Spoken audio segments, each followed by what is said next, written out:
So I'm here with Johanna Goode, and she's going to explain to us what custom source tracking is, why you'd use it, and how to set it up. Yeah, so custom source tracking is a really cool feature of Race Insights that lets you see exactly how your marketing is performing, how many registrations and web views you get from everything that you do.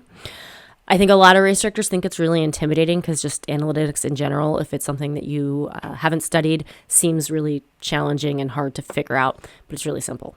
So if you want to set up a custom source tracking link, you just go down to promotion and custom source tracking.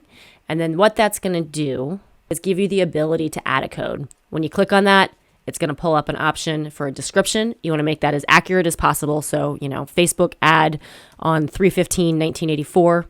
That's not a date. Facebook definitely did not exist. If you did Facebook ads in 1984, that'll work. Most likely you're going to put in, Maybe do 2024? Sure. Right. Yeah, you can put in a really specific description like Facebook ad, 3/15/2024 or email blast from Running Store on March 15th. I'll do an email blast because we recommend email over Facebook anyway. That is true. Yeah. Then you can put in the amount spend. So if you are doing advertising or something and you want to track, the return against the dollars you spent, you can put in an amount spent there. You don't have to if you just want to look at the numbers and not use that field at all. And emails are free with RunSignup. Create your code, and that's going to show up there now. So if you click on the little link by that email blast Running Store, it's going to give you some options. The first one's going to take people directly to your homepage. The second one's going to take them right into the registration process.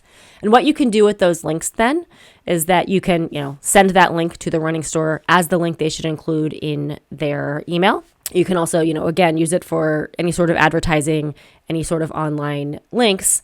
The other thing that you can do with custom source tracking links that I think is really neat is if you have any sort of physical advertising, you give out any flyers to your community or you put up signage, you can actually take that link and use a QR creator to create a QR code, and you can put that on the signage. So you can also see really specifically how many people are coming, signing up for your race because they saw your signs. So you could add a code and make it specific to the library poster. Yep. And then once you have all of these codes, you're using them, you're sharing them in all the appropriate places, you can actually see the results really, really clearly.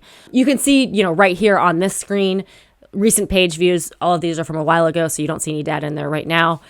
Registrations from the links, and then, if you had put in a dollar amount, the return and ROI on that.